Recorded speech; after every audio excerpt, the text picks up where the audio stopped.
Well, I've finally done it. I've pulled my finger out. I've decided to give this channel a good go. It's long overdue. Welcome, I'm Ian Burton. I'm a landscape photographer. Yep, another one to add to the ever-growing list of YouTube togs. So what I'm going to do is I'm going to talk about me, my photography, and how I see this channel developing going forward. So please stick around and watch. Thanks.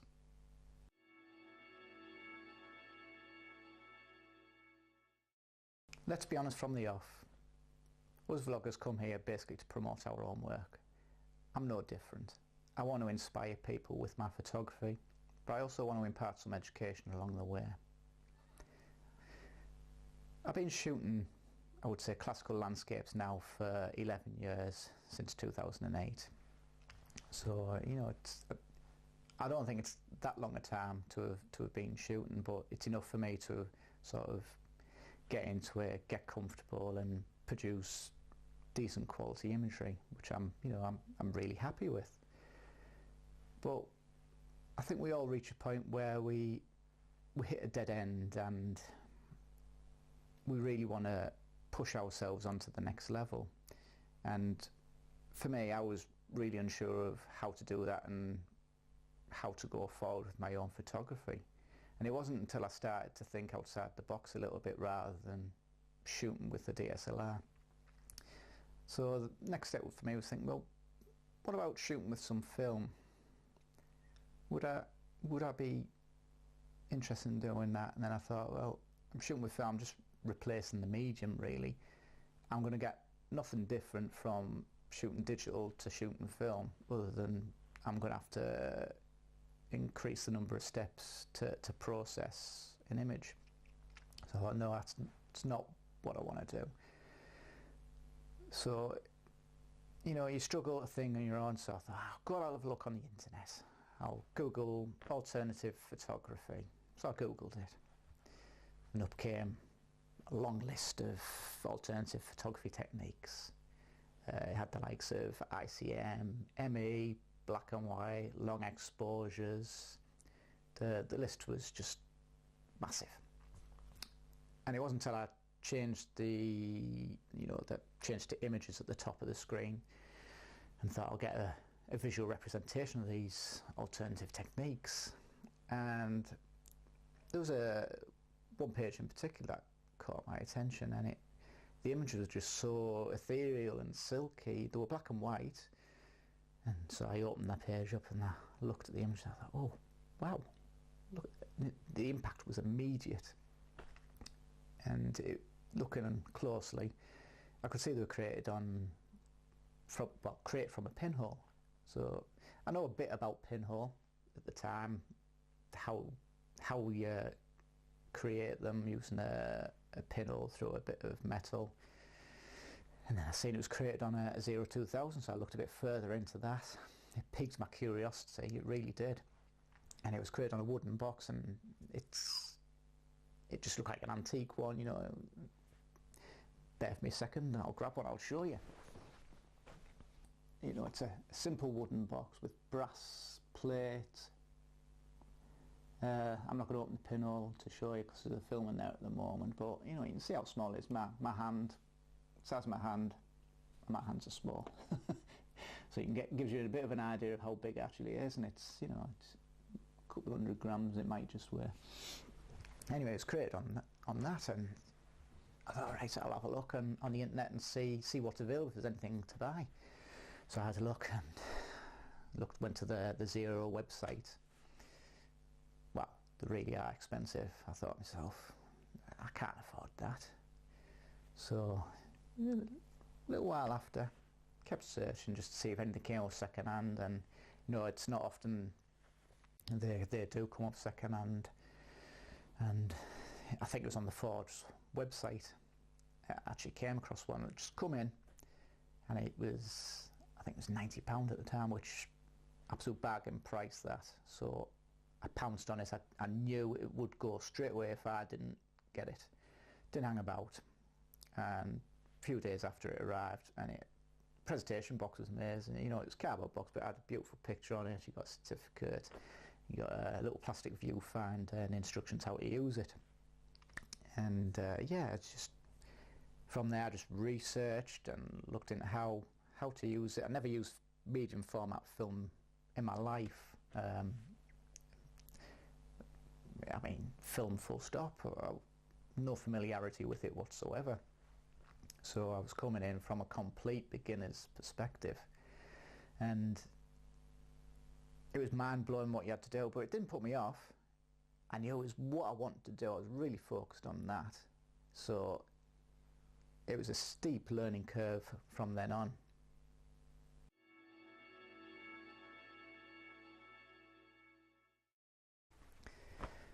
Pinhole photography. Why do pinhole photography? It's such an old way of doing photography. Yes, I know it's a hole in a plate, very primitive, but it gives such great effect on your images. Let me just give you a couple of examples.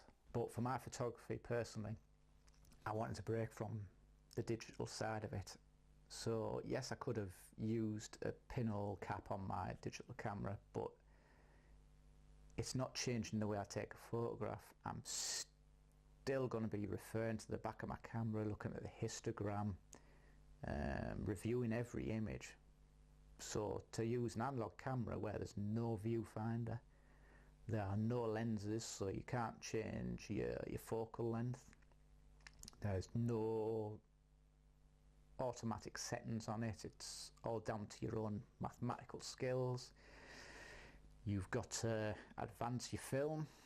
So there's a lot more thought that goes into the analog process, and I absolutely love it. It's very much a hands-on experience.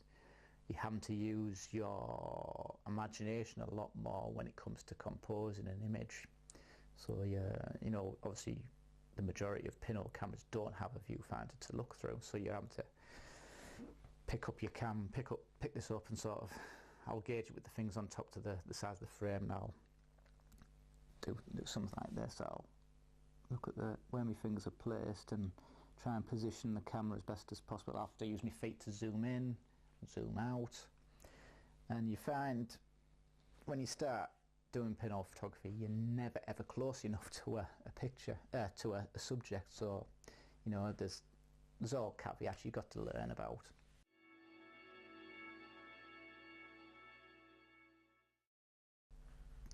Different times of year might not suit some people, so the park photography for a bit. Pinhole photography, you don't have to worry about things like that. It opens up different avenues for you to explore, regardless of light conditions, time of year. You really can go out in any weather. I've been out in pouring rain. You don't have to worry about droplets like you do with digital, where you have to wipe the lens element clean every time you take a picture. Pinholes are pretty good in that. I've been in Scotland, and you know what the weather's like up there. It's very changeable, and I've never had a problem. So when you lack photo mojo, pinhole, pick up pinhole. Brilliant. Something different. Don't worry about perfect conditions. You take a pinhole camera, you just go out and explore, enjoy the outdoors, and that's what drives me really. It's the freedom pinhole offers. I'm not constrained to environmental or weather conditions. Just no excuse really. Get out there, take some pictures, and enjoy the results.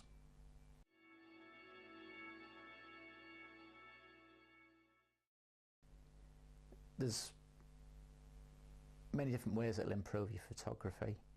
Speaking from personal experience, your art is connected to the camera, so you're not worrying about the intricacies of the camera, the settings, zooming in, focusing, all that kind of thing, exposures. You become self-reliant, using a bit of mental arithmetic to calculate exposures, or perhaps using an application on your smartphone to help work out exposures, but you're having to pick where you're taking the exposures from. So there will be some mathematical reasoning you're going to have to do with regards to taking a pinhole image. You need imagination. You need to be able to sort of visualize the composition because you don't have a viewfinder to look through. So you're going to have to place the camera as best you can, the angle, make sure it's all level. When you're shooting film, you don't take multiple exposures like you would with the digital. You don't do test shots, obviously because you don't have a live view to check them with. So recognising that moment, that optimal moment when you need to open the shutter, it's never become more critical than it has with a pinhole camera. It really does make you think a lot more about what you're looking at and being more aware of the conditions and the environment around you. I think with digital you're looking for perfect subjects.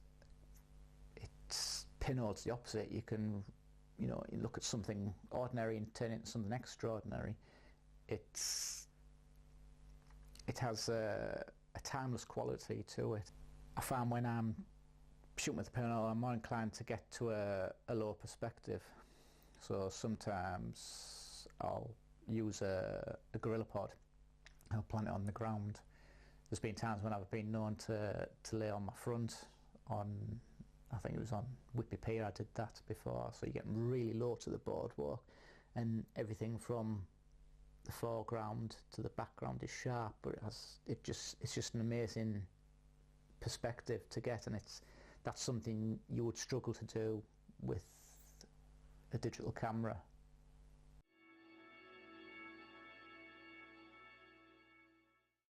If you're someone who's quite tentative about trying out pinhole photography, but perhaps you just want to dip your toe into it, I would probably recommend that you stick with a digital camera and perhaps get a body cap.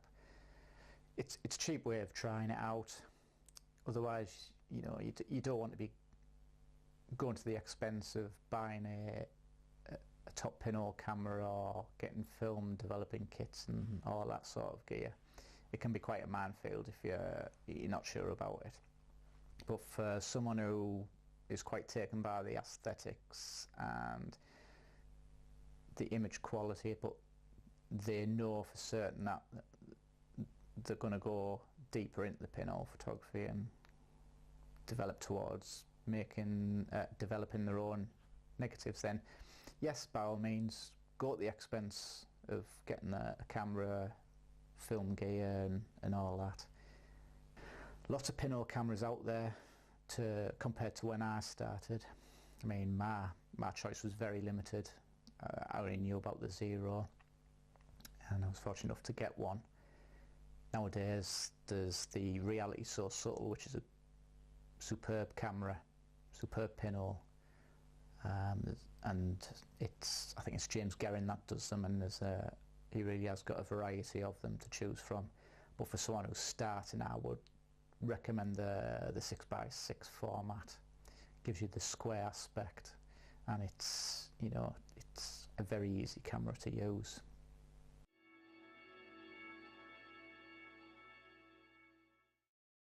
Going forward, the type of content I want to produce is videos that I hope will inspire you. So I will cover my own experiences when I go out on location. I want to include some educational videos. So I hope to cover the likes of the basics, loading film, taking exposures, how I compose. So there's all that kind of thing I'm going to cover. And I really do hope it'll inspire you to maybe give pinhole photography a go. If not, and you're just here just to see me out and about on location, that's fine too. That's, every little helps, and perhaps one day you might get an inclination to try it. So I'm going to try and keep it as basic and as light as possible. You can't get much basic than a wooden box when you're taking pictures, so I hope you'll join me.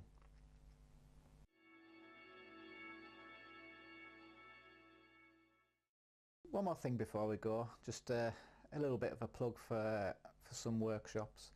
I run a series of pinhole workshops with my friend and fellow photographer Andrew Atkinson. These workshops are predominantly run on the North Yorkshire coast, and they're for all experiences. So whether you're a complete beginner or someone who has a wealth of experience, it doesn't matter. We really do cater for every photographer. We run small groups, so we're talking about numbers of 4 to 6 people. So bearing in mind we have 2 tutors, we divide the workshop up, so you're going to get the best use of time with us. We also do bespoke workshops, so we can do one-to-ones or even a couple of people at a time if you want to bring a friend along. We loan kit out, so you can have the use of our cameras. We have all sorts of formats, 6.6, 6.12, large format.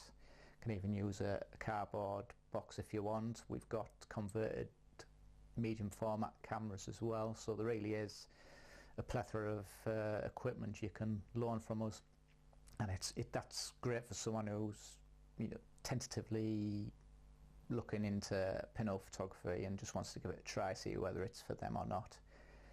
You can find out more details about our workshops if you look at the link below in the description, which is pinholephotographyworkshops.co.uk. And also there you will be able to see our latest blogs.